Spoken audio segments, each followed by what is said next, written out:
direct phone line and called Benny, but there was no answer. She left a detailed message, then hung up, uneasy. She'd call her back in 5 minutes to make sure the boss had gotten the message. Mary eased back in her swivel chair, wishing suddenly that she weren't alone in the office. She eyed the doorway to the conference room, surprised to find the threshold dark. Who turned out the lights in the reception area? Maybe the cleaning people when they'd left. "I'll come down there and shoot." Mary eyed the phone, daring it to ring again. She didn't leave it off the hook because the drill was to record threatening messages for evidence, in case the office had to go for a restraining order, like with the previous loony, premenstrual Fred. Mary wondered fleetingly if she could find a career that didn't attract garden-variety homicidal rage or bad television commercials. She told herself to get over it. Premenstrual Tom had been blowing off steam, and there was a security desk in the lobby of the building. The guard wouldn't let anybody upstairs without calling her first, especially after business hours, and nowadays you couldn't get past the desk without a driver's license and a mortgage note.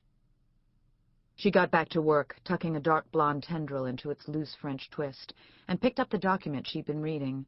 It was a letter dated December 17th, 1941, from the Provost Marshal General's office, a federal agency that no longer existed. Its type was grainy because it was a Xerox copy of a photocopy of a carbon copy, and on another night Mary would have gotten a charge out of its vintage. Everybody in the office called her case the History Channel, but she loved the History Channel.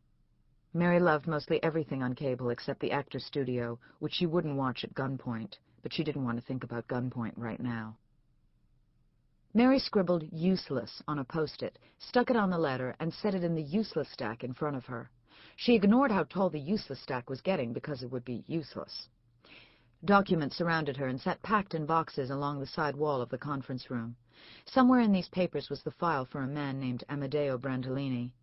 Amedeo had emigrated from Italy to Philadelphia, where he'd married, had a son, and built up a small fishing business. When World War II broke out, he was arrested by the FBI and imprisoned along with 10,000 other Italian Americans, under an act better known for authorizing the internment of the Japanese. Amedeo lost everything and eventually committed suicide in the camp. His son's estate had hired Mary to sue for reparations, and she couldn't help but mourn him. Very few shows on the History Channel had happy endings, which was why everybody watched Fox. "Ring!" The phone rang, and Mary jumped. It had to be Premenstrual Tom calling back, because she had told Benny to call her on her cell, and she didn't have anybody else to call her, which was why she was working late. Perhaps these things were related, but Mary was in no mood for introspection. She tensed all over. "Ring! Ring!"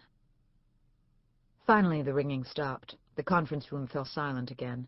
Mary waited for the silence to seem more like friendly silence and less like scary silence, but that wasn't happening.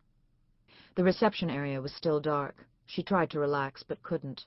She glanced over her shoulder even though she was 32 stories up. It was dark outside, and in the onyx mirror of the windows she saw the sparkling new conference room, a messy table dotted with styrofoam coffee cups, and a drama queen with a law degree. "I'll come down there and shoot." Mary turned back, picked up the phone, and pressed in Benny's cell number. Again there was no answer, so she left another warning slightly more hysterical. She hung up and checked her watch again. 10:36. It was late. She didn't want to sit here while he called back again. She couldn't concentrate anyway. Time to go. She got out of the chair, stuffed her briefcase with documents, grabbed her purse, and left the conference room. Leather chairs and a matching couch loomed in the darkened reception area, and Mary scooted past the terrifying furniture for the elevator, which didn't come fast enough. Once inside, she breathed a little easier, and when the elevator reached the lobby, she stepped off and glanced around, her pulse slowing to normal. The fake marble lobby was bright and empty, except for a fake granite security desk manned by a guard too sleepy for her comfort level. Bobby Troncello, an amateur boxer Mary knew from the neighborhood, undoubtedly dozing over the sports page. "Wake up, Bobby," she said, making a beeline for the desk. She set her briefcase on its glistening surface and peeked over the edge.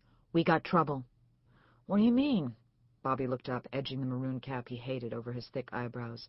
His brown eyes were glassy wet, his nose wide and dotted with large pores, and his mouth a slash that was usually swollen from the gym. The Daily News lay open on his desk, tabloid size, its pages cut in a soft zigzag fringe, and a can of Coke warmed beside an oily white wrapper from a cheesesteak dinner. Only the end of the long hoagie roll remained, with a brownish knob like an elbow. "I just got a call from a very angry man named Tom Cott. I don't know what he looks like, but he threatened to come here tonight and shoot me."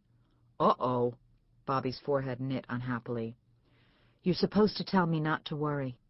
Don't worry, Mare. Benny already told us to watch out for this cot guy. Nobody gets upstairs, you know that. He comes in my lobby, I'll take care of him myself. I wouldn't let anybody hurt my home girl. Mary smiled, almost reassured. He went to Benny's house tonight. He said he looked her up in the phone book. I called her and left a message warning her, but I'm worried. About Rosato? I'd worry about him. Bobby laughed, rising to stretch arms that strained against the seams of his maroon blazer. His lapels parted as he reached up, releasing a heady combination of cheap cologne and fried onions. If that knucklehead tussles with her, she'll kick his ass from here to Broad Street. But he said he'd shoot me, or us, I think. Mary couldn't remember much premenstrual Tom had said after shoot, and his calling her a whore bothered her more than it should have, especially when it was part of a death threat in general. What if he has a gun? What if he goes to Benny's house with a gun? So what? Rosato carries concealed. Bobby snorted. She'd bust a cap in him before he could find his pants pocket. Strangely, I feel worse. Is this your best stuff, Bobby? Don't worry, everything's fine. You've been working too hard night after night. Let me get you a cab. Bobby grabbed Mary's briefcase, walked around the security desk, and looped an aromatic arm around her shoulder.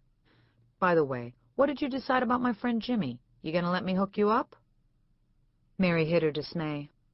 Bobby had been trying to fix her up with his fellow boxers, a continuous loop of Joeys, Billies, and a stray pooch. Lately, everybody was playing matchmaker, as if they'd all decided Mary wasn't allowed to be a young widow anymore. She hadn't known there was an official cutoff. I told you about Jimmy. We went to Bishop Newman together. He's a real nice guy. Works his dad's plumbing business. Got a nice car. Season tickets to the Eagles. Club level, Mare.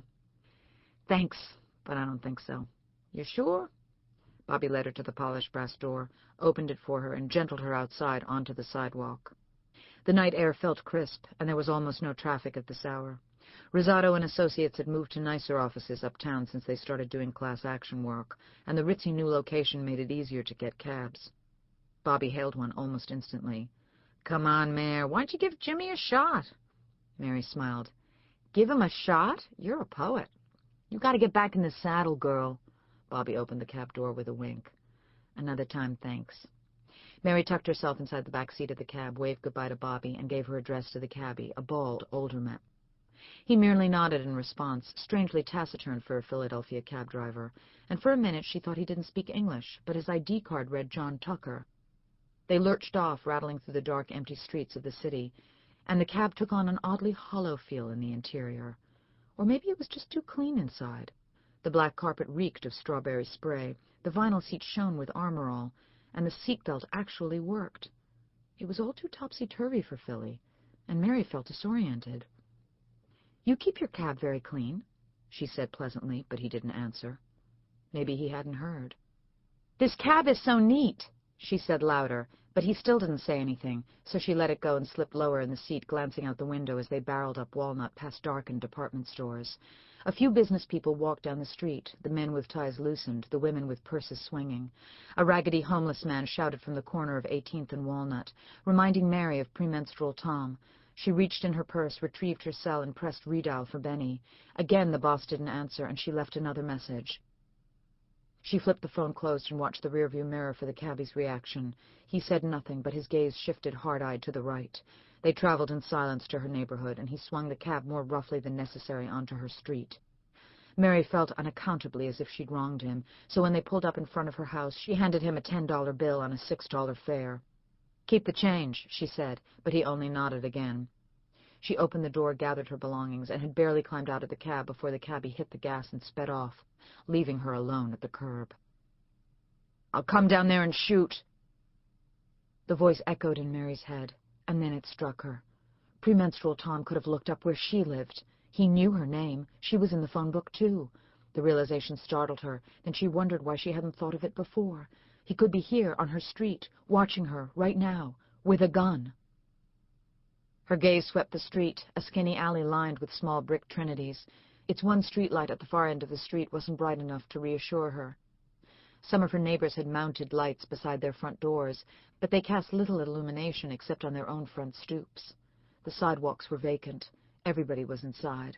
A few city trees planted at curbside rustled in the breeze, and Mary sized them up with suspicion. Their trunks looked too thin for someone to hide behind, but premenstrual Tom could be skinny if he wasn't retaining water.